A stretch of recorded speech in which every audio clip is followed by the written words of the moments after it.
Dearly beloved.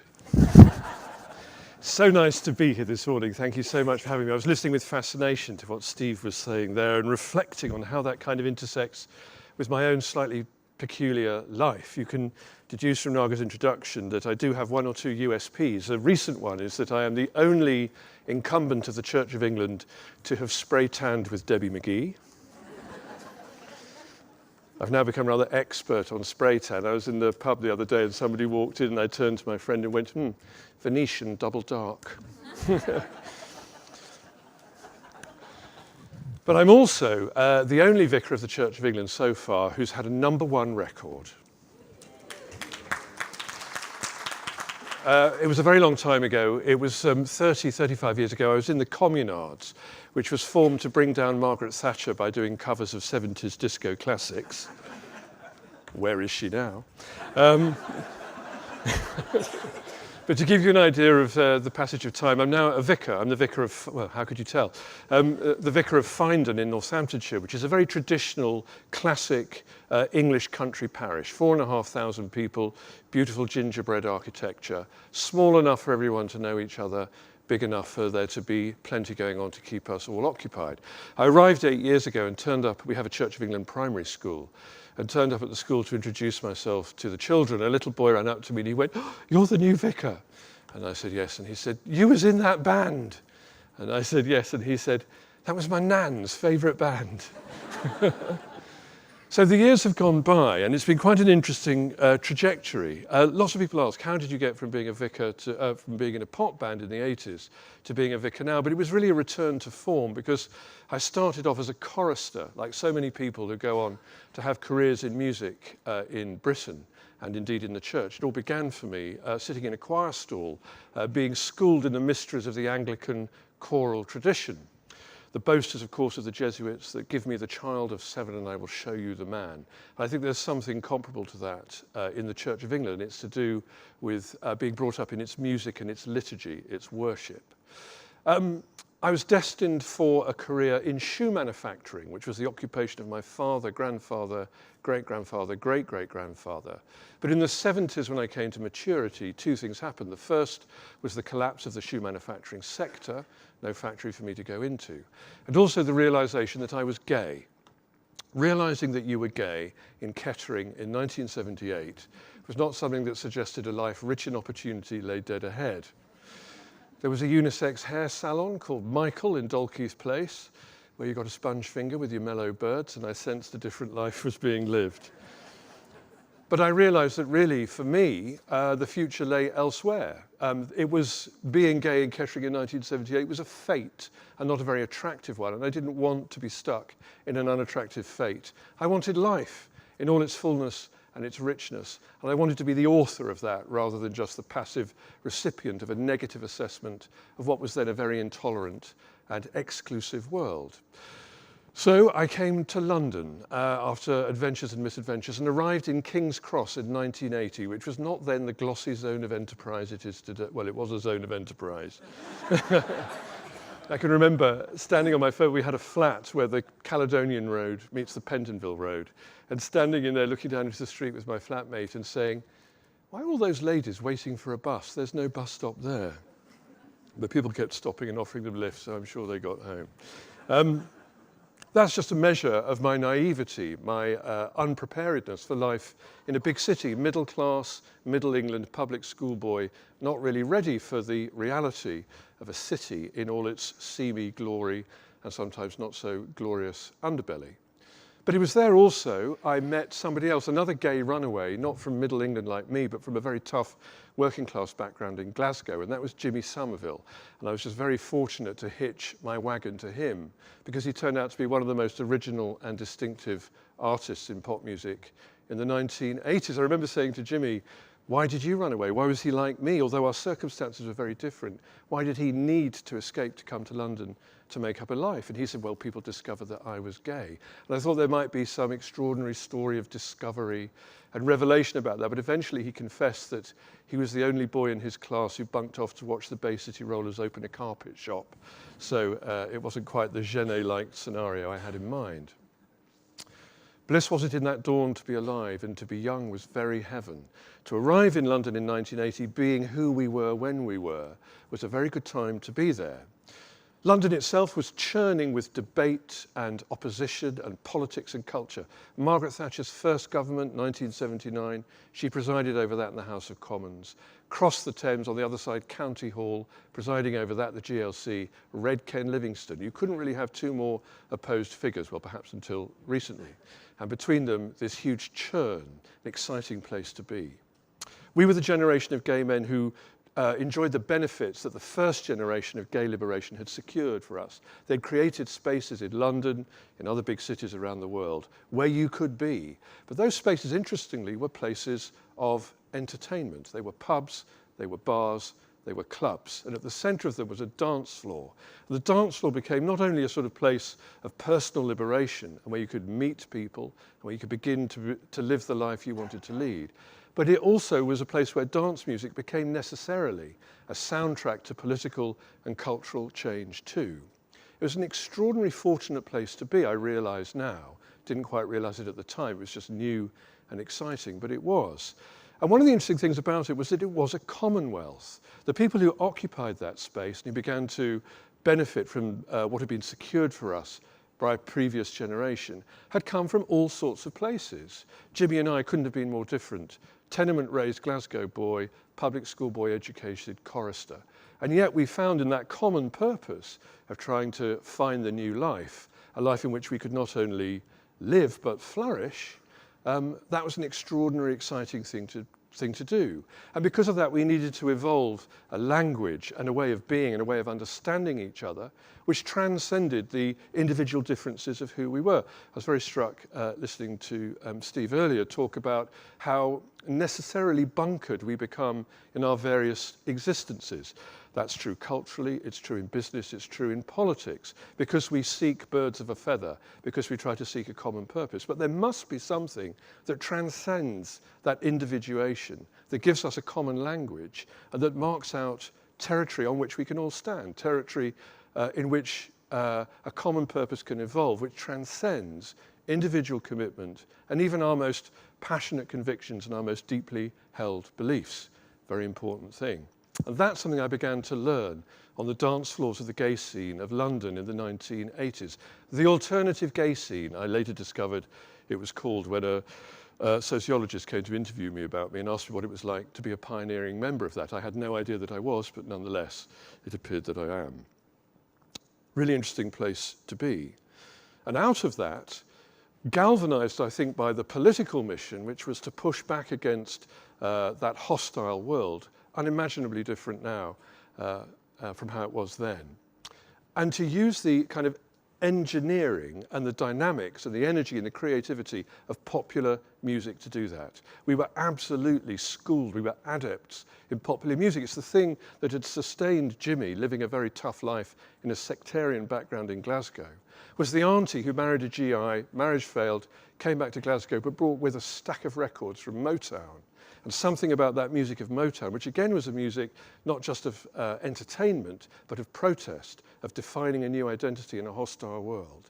And he brought that into London, and loads of us who were meeting on that dance floor were buoyed up, caught up in that dynamic too, trying to find a kind of popular cultural form and a soundtrack that gave substance and pattern and meaning to that sense that there was a new world out there waiting to be discovered in which we could play a part.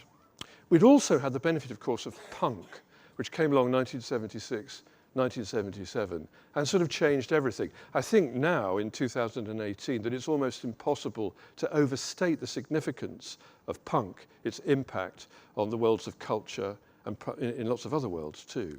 And that had given a kind of edge and an anger and a kind of political, confrontational aggression to those popular cultural forms. A mixture of disco, anthemic, celebratory, the body, and punk, political, directed, aggressive. And with that, we began to kind of move things along a bit. Red Ken Livingstone, to annoy Margaret Thatcher, took ratepayers' money in London to fund a gay arts festival called September in the Pink. And for that, Jimmy Somerville and his two flatmates formed a band called Bronski Beat, to do one gig in heaven, essentially just to annoy the Conservative government, which it did. Fortunately, in the audience was a chap from a record company, London Records, then rediscovering its kind of roots as an independent, but with the muscle and the resources of a major backing it. He heard Bronski Beat, realised something special had happened. And indeed, I remember the first time I heard Jimmy Somerville sing and realising that this was something very unique and distinctive and exciting. He heard it too. The band was signed within a week, I think. They were in the studio within 3 weeks and produced a single in a matter, again, I think it was 6 weeks, called Small Town Boy, 1984. The emblematic, iconic record for anyone who has ever felt that the life they weren't leading was waiting for them, waiting to be lived after an escape to the big city. Anyone who's ever felt that, not just to do with sexuality, of course, for all kinds of reasons, will find that record something stirring and inspiring. In fact, interestingly, it was used as the Boots Christmas advert a couple of years ago, which was definitely not in the script when it was written, but there you go. And I can remember that exciting moment of all of a sudden switching on Top of the Pops and seeing my friend who I'd run around the clubs and dance floors of London with, all of a sudden there on a podium, singing live, surrounded by whatever the equivalent of Pan's people was then, dressed inappropriately in kind of mullets and marble denim, dancing entirely weirdly to a record which was actually about something entirely new, this new identity that was being formed. Jimmy phoned me up. Did I want to join Bronski Beat? I was on the dole at the time, and I thought I could possibly find time in my crowded schedule to fit that in. So I joined Bronski Beat. Unlike most people in the music industry, not for me, the long apprenticeship going up and down the M6 in a van. For me, the first ever gig I did was the Montreux Pop Festival, so it was a kind of exalted entry point. Bronski Beat didn't last very long. The pressures of that, the extraordinary lottery win success of pop music in those days was a bit overwhelming for Jimmy, I think, different for me because I'd had a relatively privileged background, so I wasn't frightened of restaurants and hotels in a way that I think he was. But he wanted to do something that would kind of draw on all these different energies and continue to advance the cause that we were interested in supporting within a wider kind of political context. The view was that a personal liberation around sexuality and identity was also a political imperative about changing the world. We were young. We were in a pop band. Nothing wrong with wanting to change the world, even when the world turns out to be a little bit more complex and resistant to change than you thought. And so the Communards was born, named after a pioneering revolutionary group in Paris in 1870 who took advantage of the Franco-Prussian War to start living a new kind of life for a year before the status quo resumed, and they were all shot against a wall in Père Lachaise Cemetery. That was the inspiration. Unusual for a pop band, but there you go. Off we went, made a record called Don't Leave Me This Way, and found to our surprise that the kind of small kind of cultural unit sort of pushing away at these particular issues that we intended to be was immediately superseded because of the extraordinary appeal, I think, of Jimmy and what Jimmy stood for and his remarkable singing. So Don't Leave Me This Way ended up as the biggest selling single of the year. And we went from being this kind of fifth column pop band with pretensions to political identity to all of a sudden being a big act wherever we went, but you know, the kind of thing that happens when you're in a big pop band. And that was a very interesting place to be. On the one hand, it greatly strengthened our hand in terms of how we wanted to be engaged with the world and sort of change perceptions around sexuality. But there's a certain irony, I think, in at the one time being trenchant critics of Thatcherism, in another sense, an exemplar of Thatcherism. Two entrepreneurs taking a new product to market, breaking down existing kind of forms of doing that and achieving success. Nobody benefited materially more from the tax breaks of the 1980s than bands like the Communards, which is a difficult thing to admit now, especially considering the forestry we had in Scotland, but let's not go there. Also, of course, those internal tensions. I remember we were, name drop coming, I'm sorry about this. We were in New York recording an album and we were phoned up by Bruce Springsteen, who was then, I think, the biggest male artist in the world, saying, did we want to come and be part of the French anti-apartheid movement, SOS Racisme, big French movement supported by the trades unions there. It was the era of Nelson Mandela in Robben Island, the era of apartheid in South Africa. Did we want to be part of that? Yes, of course we did. So we duly went over to Paris. There was to be a live concert at the Château de Vincennes, 150,000 people, broadcast live around the French-speaking world. The night before, they had the sort of French equivalent of Newsnight, and they decided to debate, do pop and politics mix? That was a very potent subject at the time, and of course we were relatively expert in that. So we were invited on. French Jeremy Paxman in the middle, me and Jimmy, and then a right-wing newspaper columnist to give the opposing view. And first question was, to us, simultaneously translated French-English, what's the point of a pop band getting mixed up in the fight against apartheid? What can you possibly know about the lives of the people you claim to support? And I answered something like, well, you know, we may be in a pop band, we may live lives of extraordinary privilege, and it may seem very distant indeed from the mean streets of Soweto and Sophia Town, but it's not just about where you are or who you are, it's about what you believe. And what we believe is that wherever people are marginalized and put down and oppressed, wherever they are, we stand with them. That's where we are. And the French right-wing columnist looked at me and he said, I was behind you on Concorde yesterday. Just one of the tensions in being in a pop band of that kind. HIV and AIDS came along, middle years of the 1980s, because of who we were, when we were, changed everything. A medieval plague that hit us, and in spite of being in a developed city, in a developed economy, with everything that medical care and research could provide, half the people we knew died in appalling circumstances. That, of course, changed everything. Activist energies got devoted into that, into, first of all, providing for the needs of people who were suffering as a consequence of HIV, but also kind of changing public perceptions around that. And that was a very interesting thing, because we had to form new kinds of alliances, draw on new kinds of energies. The Princess of Wales, a member of the royal family, not someone we would traditionally have thought of as an ally in the cause, became absolutely essential to that. And you'll remember, perhaps, those of you who were around then, just the significance of having the Princess of Wales visit someone suffering with HIV, and just shaking their hand made a huge difference. And that was really, for me, the kind of prelude to what came afterwards, to a world in which I started looking for a set of values, a system of values that would both reflect and incorporate this kind of brave new world I'd been part of, but also be strong enough and resilient enough and profound enough to be able to embrace the wider world with all its challenges too. For me, that took me, interestingly, right to the church, which is an unusual place to be for someone like me. It was traditionally the absolute fortress of the enemy, I think, but it turned out, in fact, to be a homeland. And its strange gobbledygook to be a mother tongue, because it has been a place which for thousands of years has reflected precisely on those fundamental values that inform, or should inform, everything we do.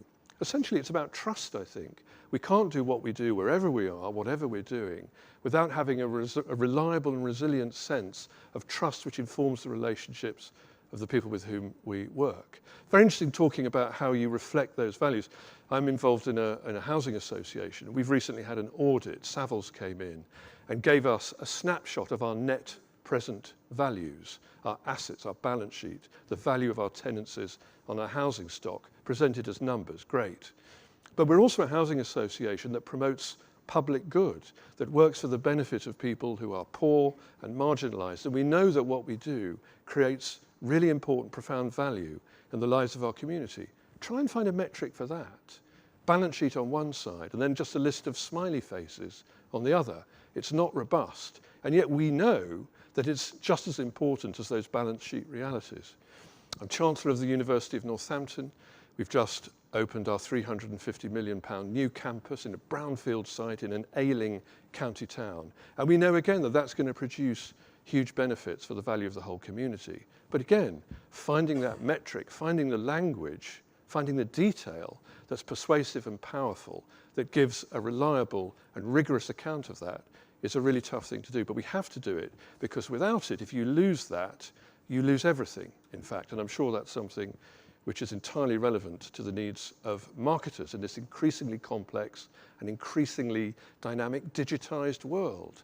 That seems to me to be growing exponentially, but what doesn't grow at an equal rate is a system of values, a way of speaking about values, and an ethical system that's adequate. It's evolving. I'm a heavy user of Twitter. I know very well about how inadequate an ethics can be to provide for that particular noisy and angry forum. but it's evolving as we go along. I'm going on too long, I know. Anyway, listen, that's just a snapshot of the unusual progress from pop music to pulpit, a return indeed to form. But I think I've got another two, excellent. So that's sort of where I find myself now. And what do I conclude from? Well, all sorts of things I conclude from that. But I think one of the important ones is that it's often seen that that shift from pop music to pulpit involves a repudiation, involves somehow a shaking of the dust from my shoes of pop music and kind of reinventing myself entirely anew for the world I live in now. And that, of course, is completely not the case. One of the things I do that I think is essential is I'm a broker of the kind of necessary energies to create communities. Communities are created by good people doing good stuff. My job as a vicar in my parish is not to get in the way of that too much. The light organisation of the virtues and merits of people doing the sorts of things they do, working, engaging with their neighbours, educating children, taking care of the sick and the old. But the essentials of that I learned, funnily enough, in the 1980s in the gay community in London, in a place and in a form of life which to many would even now I think seem very different, but it wasn't at all. I learned a little bit about resilience, about trust, about honesty, and about how you live your life according to those fundamental virtues and merits. That's enough, I think. Do some questions? Yeah, let's do it. Thank you. Thank you very much. Thank you.